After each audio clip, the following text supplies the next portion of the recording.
Rede Princesa nas eleições 2022. A gente conversa agora com ele que tem uma linda história política, inclusive tem no seu currículo aí o comando do governo do estado de Santa Catarina e também já foi senador da República e agora retorna aí nas possibilidades de disputar uma vaga ao Senado Federal. A gente conversa com o ex-governador Raimundo Colombo. Ex-governador, ex-senador, ex-prefeito, muito obrigado por nos receber aqui na programação da Rede Princesa. Bom dia, Guilherme. Eu que agradeço a oportunidade de conversar com você e com todos os ouvintes da Rádio Princesa 101 FM, né? É um privilégio para mim e poder cumprimentar todos os amigos de Xanxerê, de toda a região, né? Eu agradeço muito e transmito do fundo do meu coração um abraço muito forte, né? De muito carinho e de muita admiração por todo o nosso povo. Raimundo, para a gente começar essa conversa, se assim me permita chamá-lo para tornar mais próximo, eu lembro-me de quando o senhor esteve à frente do governo de Santa Catarina, algumas pautas muito importantes, inclusive que vieram à tona de novo nos últimos meses. Eu gostaria de começar destacando a questão do aumento de impostos que o catarinense tem sofrido a duras penas, quando chega no supermercado, quando chega no posto de combustíveis. E o senhor foi sempre um lutador para que isso não acontecesse. Como é que o senhor vê esse aumento e essa dor que o catarinense sofre atualmente por conta disso? Eu acho que nós estamos errando muito, né? O governo do estado, mas o governo do estado está errando muito, né? Nessa questão do aumento de impostos, né? Primeiro porque nós estamos vivendo uma situação inflacionária, uma inflação acima de 12%, é a maior desde o Plano Real, né? E isso impacta de forma muito dura na vida das pessoas e, sobretudo, das pessoas mais pobres, né? Esta inflação, ela não é uma inflação de demanda, né? Não é uma inflação de consumo. As pessoas não estão comprando mais, não estão consumindo mais, não está faltando produto nas prateleiras. Essa inflação é uma inflação de custo. Os preços subiram muito. Subiu o preço da gasolina, subiu o preço do óleo diesel, aumentou o imposto sobre o gás de cozinha, sobre o trigo, enfim, aumentou o imposto sobre tudo. Você vai emplacar o carro, o IPVA ficou 25% mais caro. Então, isso tudo fez com que você tirasse o dinheiro do bolso do trabalhador, do salário das pessoas. Você vai no supermercado, o valor está muito maior. E qual é a forma que foi, o que o governo fez? O governo, por exemplo, você tem a tarifa amarela, então aumenta o preço da energia, porque teve uma seca. Você paga sobre esse aumento mais 25%. Aí você coloca a tarifa vermelha, a energia fica muito mais cara, e tu coloca de novo o imposto sobre a tarifa vermelha. Então você pune o cidadão duas vezes. A mesma coisa vale para o combustível, para o petróleo, né? Para o óleo diesel, para a gasolina. E aí você está tirando o dinheiro. Quem é que paga esse imposto, né? É o povo. Aí você veja, o imposto sobre o gás de cozinha era 7%, o governo colocou 17%. Né? Então, ficou tudo mais caro, né? E as pessoas estão sofrendo. É uma coisa idiota, porque você tem o governo com caixa cheio e as famílias com a geladeira vazia. Esta é a realidade que a gente vive. Na nossa época, e eu procurei levar isso com muita determinação, nós não aumentamos impostos. E isso fez com que Santa Catarina crescesse, se desenvolvesse, né? Hoje, infelizmente, a gasolina, na nossa época, a gasolina aqui em Santa Catarina era a mais barata do Brasil. Hoje ela é a mais cara. O gás de cozinha era o mais barato do Brasil. Hoje é o mais caro, né? E isso tudo criou um problema para as famílias para poder ter o poder de compra. Eu não tenho dúvida que essa postura está errada, né? E isso faz com que as pessoas comprem menos, tenham mais dificuldade de vida, cancelem uma viagem porque o custo está muito elevado, tudo fica mais difícil. A gente ouve falar muito sobre a gestão atual, que reduziu custos, sobre essa questão dos cofres catarinenses estarem aí cheios, agora com o Plano 1000, mas na ponta da caneta o catarinense não sente isso. O que o senhor acredita que acontece, até pela experiência que o senhor teve tanto no Senado quanto como prefeito e governador, que está acontecendo? É problema de gestão ou é problema de política, Colombo? A função do governo não é ter dinheiro em caixa, né? Então você vê os hospitais com dificuldade, o hospital lá de Chapecó anunciando que no final do mês de junho, se não pagarem o que deve, vai parar as contas. Ontem, lá em Criciúma, teve um problema que a UTI infantil estava lotada. Aqui no hospital, eu estou agora em Florianópolis, né? O hospital tinha gente esperando 7 horas para ser atendida. Claramente, se você tem dinheiro e esse problema está ocorrendo, é um problema de gestão. Por outro lado, não tem nenhum projeto de longo prazo, né? Não tem nenhuma ação de médio, de longo prazo. O que você consegue fazer no máximo é fazer convênio e passar o dinheiro para os outros fazer, porque não está mostrando capacidade própria de fazer. Isso, acho que todo mundo está enxergando, né? E, claro, quando um governo não age desta forma, a gente perde muito, né? Eu acho que é o que está acontecendo com Santa Catarina nesse momento. Nós perdemos, Guilherme, competitividade, né? Nosso crescimento, ele não é um crescimento acentuado, ele é um crescimento menor. A indústria catarinense, no mês de março, ela teve um dos piores índices da sua história e foi a última colocada no Brasil. Ela caiu em vez de crescer. Veja como os números mostram, né, a dificuldade do governo. De fato. Agora, ex-governador, tem algo que quando a gente fala sobre eleições, já migrando para essa pauta, chama atenção. O governador Carlos Moisés estava sem possibilidade de governar, passou aí por um quase processo de impeachment, e dentro dessas novas renegociações, alguns membros do seu partido, o PSD, embarcaram nessa pela tal governabilidade. Cito aí, por exemplo, o caso de Heron Giordani, que esteve até pouco tempo aí na Casa Civil. Como é que ficou essa situação agora dentro do PSD, que, confesso, me tomou como surpresa o não apoio ao governo Carlos Moisés agora para a reeleição? Bom, eu desde o primeiro momento me posicionei contra o apoio, porque eu entendo que a sociedade, ela tem, de forma muito clara, na eleição, ela escolhe um grupo que vai governar e um outro grupo que vai se contrapor, fazer o contraponto. Uma função, Guilherme, é tão nobre e tão necessária quanto a outra. A democracia precisa das duas e uma ajuda a outra. Eu sempre respeitei a oposição porque ela fazia sugestões, ela apontava erros que eu não estava enxergando, ela mostrava caminhos, às vezes fazia injustiça, machucava, mas faz parte do processo eleitoral. Por isso que a gente deve sempre se pautar, quando faz uma crítica, a crítica é a instituição, não é a pessoa. Você faz a crítica à mensagem, você respeita o mensageiro. Quando você tem essa responsabilidade, eu acho que ela sempre ajuda, né? Então, no meu entendimento, o papel do PSD sempre foi o papel da oposição, o que não impede de ajudar na governabilidade. Você quer que o Estado vá bem, que o governo vá bem, que se ele vai mal, quem sofre é o povo, né? Agora, eu entendo que o nosso dever, e a sociedade deixou isso muito claro na eleição, era fazer um contraponto a esse governo que está aí. E é exatamente esse o encaminhamento que nós estamos fazendo nas alianças que estamos construindo para a eleição desse ano. Muito bem, a gente segue a nossa conversa com o Raimundo Colombo depois do intervalo.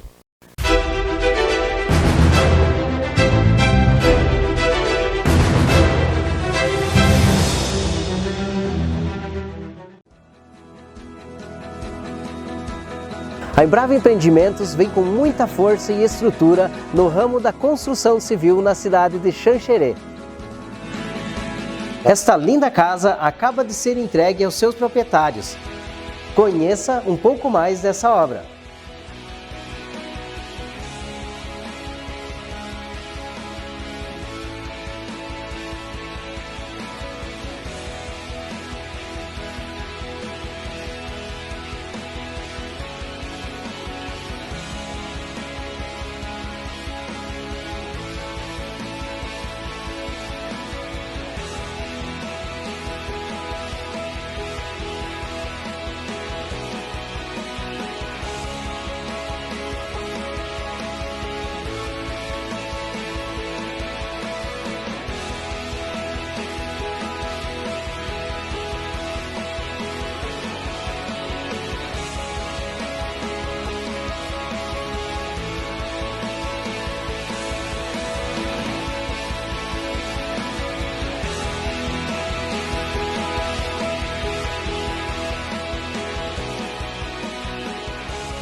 Gostou?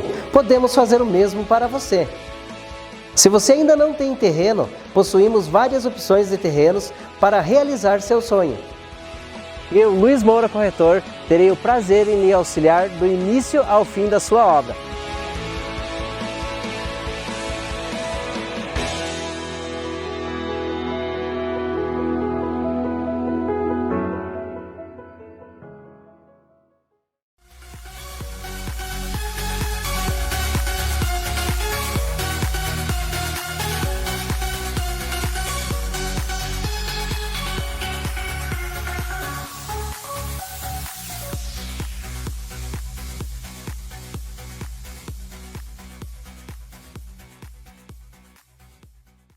Seria bom que as crianças pudessem nos dar castigo. Se a criança pudesse ser pai, desrespeitou a mamãe, 7 dias sem celular. A gente ia ser melhor se os filhos pudessem nos ensinar mais. Ninguém é pequeno demais que não possa ensinar. Ninguém é grande demais que não possa aprender. Preste atenção no seu filho. Todos os dias eles dão sinais.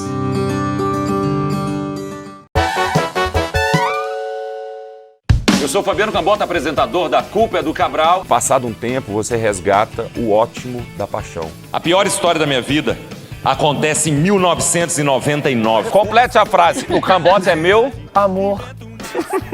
Aliás, você faz o que da vida? Eu falava, eu sou músico. E a pessoa falava, você não trabalha, não? Não tenho dinheiro pra pagar. Fabiano Cambota!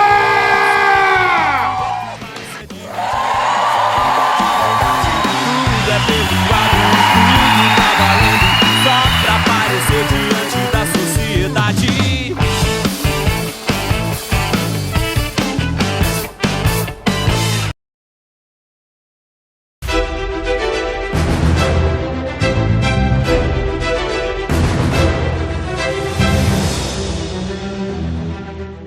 Estamos de volta e a gente segue aqui falando de eleições 2022. Hoje o nosso entrevistado é Raimundo Colombo, que está em Lages e é pré-candidato ao Senado pelo PSD, numa possível aliança com a União Brasil, que foi a fusão do PSL e do Partido Democratas.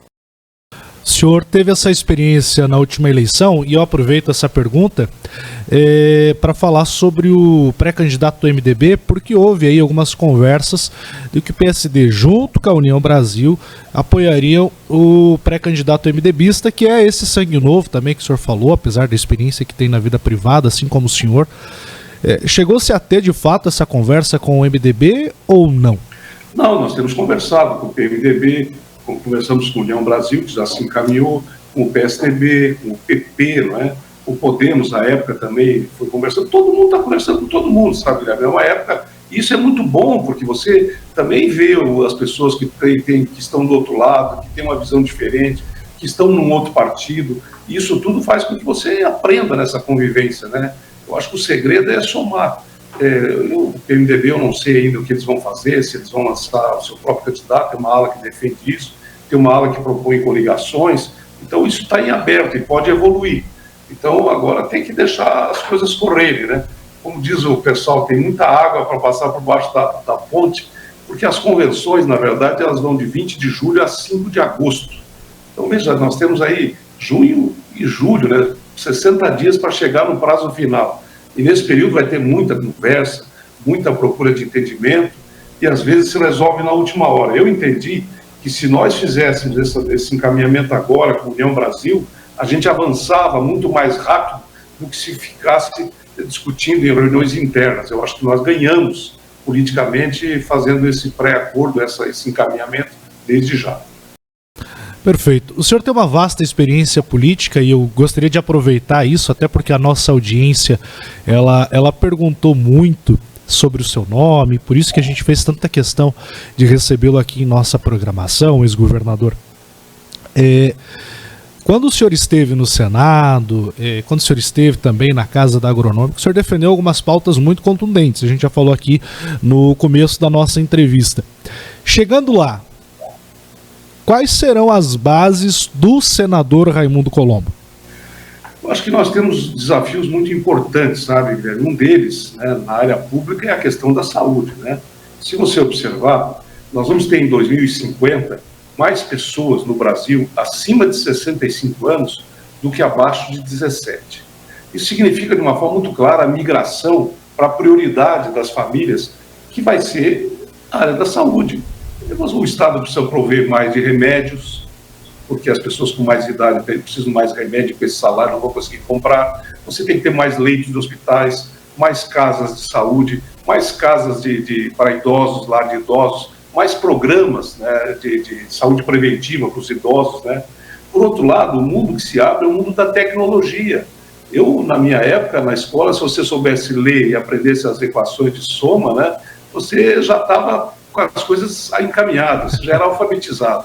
Hoje, com esse mundo tecnológico, né, nós vamos estar, diz que a quarta parte do corpo humano é cabeça, tronco, membros, e agora é o telefone celular, né? É verdade. Você não consegue se separar dele.